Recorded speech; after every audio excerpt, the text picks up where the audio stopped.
আসসালামু আলাইকুম রহমতুল্লাহ বরকাতু। মহান আল্লাহ পাক রব্বুল আলামিনের দরবারে লাখ কোটি শুকরিয়া যে মহান আল্লাহ পাক রব্বুল আলামিন আমাদেরকে সূরা নাবা, সূরাতুন নাজিয়াত এবং সূরা আবাসার একেবারে লাস্টের দ্বার প্রান্তে এনে পৌঁছেছেন। এজন্য দিল থেকে শুকরিয়া আদায় করে আলহামদুলিল্লাহ। এতদিন অনেক বিষয় রাসূল আকরাম সাল্লাল্লাহু আলাইহি ওয়াসাল্লামকে সতর্কবাণী নিয়ে, মানুষ দুই প্রকার সে সম্পর্কে নিয়ে আরও অনেক বিষয় নিয়ে আলোচনা হয়েছে। আজকে আলোচনা হবে কিয়ামতের ভয়াবহতা সম্পর্কে। কি সম্পর্কে? কিয়ামতের ভয়াবহতা সম্পর্কে।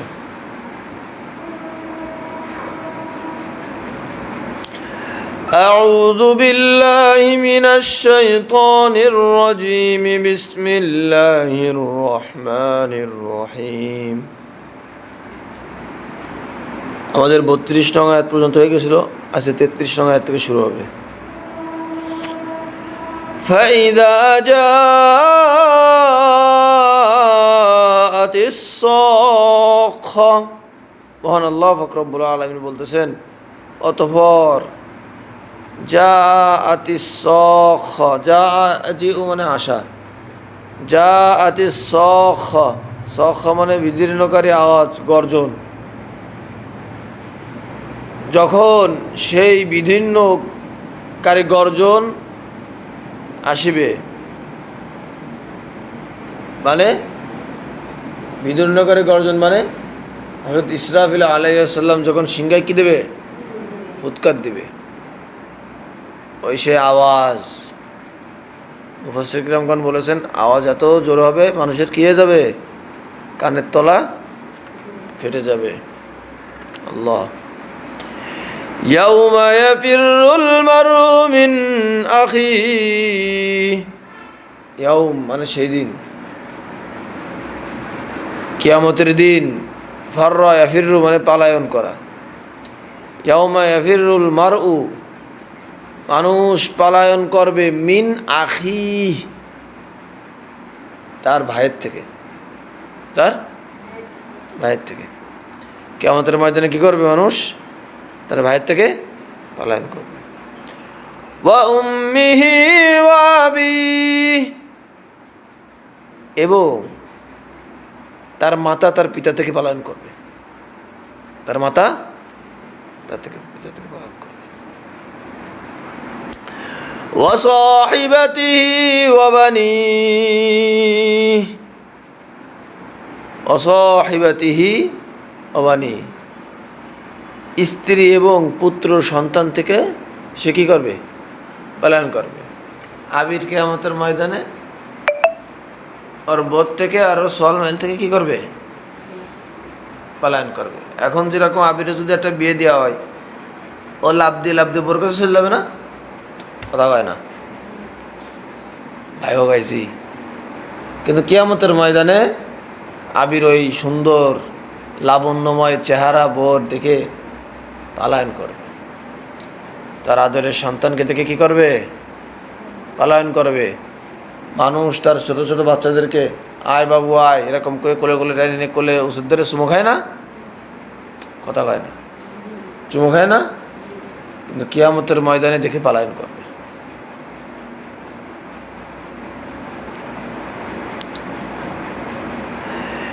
লিকুল্লি ইমরিইম মিনহুম ইয়াওমাইযিন শা'নুন ইউগনিহি,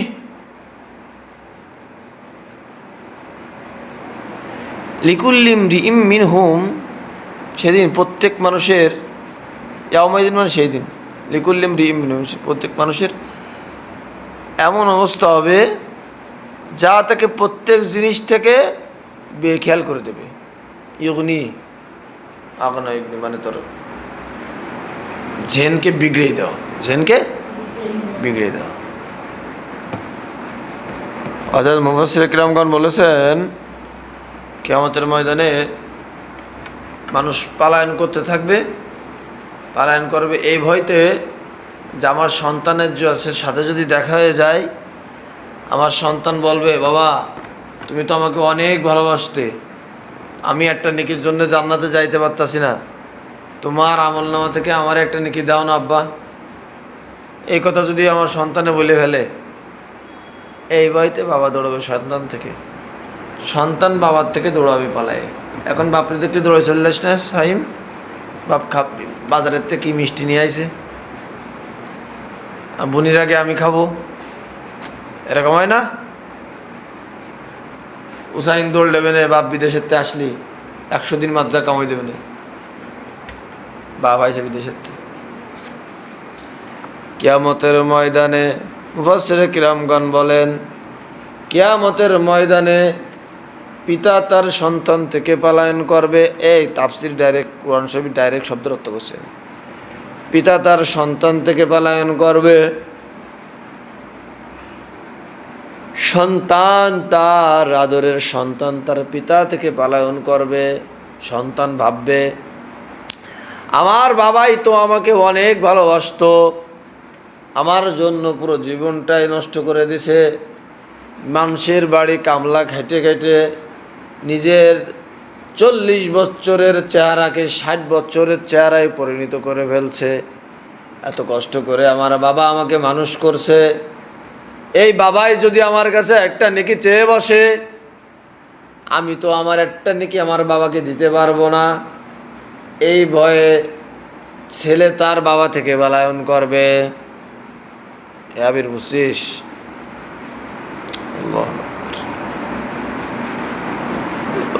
এইসব মানে এই এই এই কথা চিন্তা করতে করতে এগে মাথা হয়ে যাবে, ঘুরে ঘুরে চলে যাবে আর কি, একটা কথা বিষয় নিয়ে বেখেয়াল করে ফেলবে, প্রত্যেকটা জিনিস থেকে তারা বেখেয়াল করে ফেলবে কিয়ামতের ময়দানে।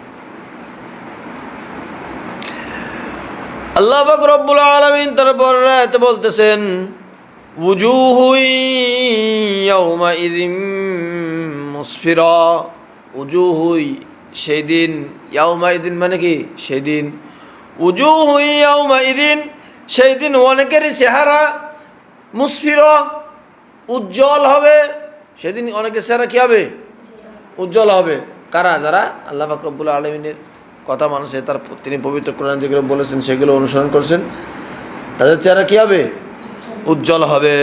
দাহিকাতুম মুস্তাবশিরা, হাস্যকার এবং প্রফুল্ল থাকবে, হাস্যকার প্রফুল্ল থাকবে। মনে করো যে তুমি পরীক্ষা দিছো, পরীক্ষায় কী হয়েছো? এক হয়েছো। এখন জানতে পারতেছো যে আগামী 10 তারিখে মাদ্রাসায় মাহফিল হবে, মাহফিলের দিন আমাকে কী হবে? পুরস্কৃত করা হবে। এই এই খুশিতে ভিতরে একটা প্রফুল্লতা, আনন্দের কাজ করে না? তাই আল্লাহ পাক বলছে উজুহু ইয়াউমাইযিন মুসফিরা, সেদিন অনেকের চেহারা উজ্জ্বলময় হবে। দাহিকাতুম মুস্তাবশিরা, হাস্যকার এবং প্রফুল্ল হবে। ওয়া উজুহু ইয়াউমাইযিন আলাইহা গবারা,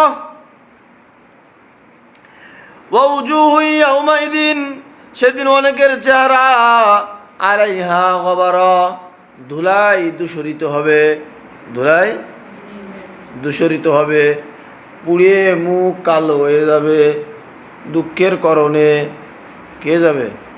আফসোস করবে কঠিন। তারা কুয়া কতরা, আর তার চেহারাকে আচ্ছন্ন করে ফেলবে কালিমা। এই কালিমা দ্বারা উদ্দেশ্য আসছেন কেন? কিয়ামতের ময়দানে যারা দেখবে যে তারা জাহান্নামী হয়ে যাচ্ছে, তাদের চেহারা কালো হয়ে যাবে। হঠাৎ মনে করো যে তোমাদের দুই বন্ধুর মধ্যে সম্পর্ক ভালো, হঠাৎ করে দুইজনে আর কি মারতে মারতে এক বন্ধু হঠাৎ করে সিরিয়াস হয়ে গেল, এক বন্ধু হঠাৎ করে কী হয়ে গেল? সিরিয়াস হয়ে গেল। তখন কিন্তু আর এক বন্ধু যে হাস্যকার প্রফুল্ল চেহারা ছিল, সাথে সাথে কিন্তু ওই হাসিটা বন্ধ হয়ে তার মুখটা কী হয়ে যাবে? গুমরা কালো হয়ে যাবে। ওইরকম উজুহু ইয়াউমাইযিন মুসফিরা, কিছু কিছু মানুষের চেহারা কিয়ামতের ময়দানে হাস্যকার প্রফুল্ল থাকিবে, আর কিছু কিছু মানুষের চেহারা সেদিন অন্ধ কারচ্ছন্ন হয়ে যাবে দুঃখে। উলাইকা হুমুল কাফারাতুল ফাজারা। আল্লাহ পাক রব্বুল আলামিন বলতেছেন, এই যে যাদের চেহারা ধুলায় দূষিত হবে এবং তাদের সেগুলো আচ্ছন্ন করবে কালিমা, ওরা কারা? উলাইকা, ওই সমস্ত লোক হলো হুমুল কাফারাতুল ফাজারা, অস্বীকারী। ফাজারা, এই কাফারা মানে অস্বীকারী, আর ফাজারা মানে আসছেন জ্ঞান পাপিষ্ট। যারা পাপ করবে এবং আল্লাহ পাক রব্বুল আলামিনের পবিত্র কোরআনকে অস্বীকার করবে, অস্বীকার করছে, রাসূল সাল্লাল্লাহু আলাইহি ওয়াসাল্লামের দাওয়াতকে অস্বীকার করছে, তারাই হলো ওরা যাদের চেহারা কিয়ামতের ময়দানে কি হয়ে যাবে? ধুলায় দূষিত হয়ে যাবে। আখির দাওয়ানা আলহামদুলিল্লাহ রাব্বিল আলামিন। আলহামদুলিল্লাহ আমরা সূরা আবাসে শেষ করতে পারছি। কালকে থেকে ইনশাআল্লাহ সূরা তাকওয়ির সম্পর্কে আলোচনা হবে। কি সূরা নাবার ভিতরে, সব সূরার ভিতরে প্রায় জাহান্নামী কিয়ামত বিষয় সম্পর্কে আলোচনা হয়েছে। কালকেও কিয়ামত সম্পর্কে আলোচনা হবে ইনশাআল্লাহ।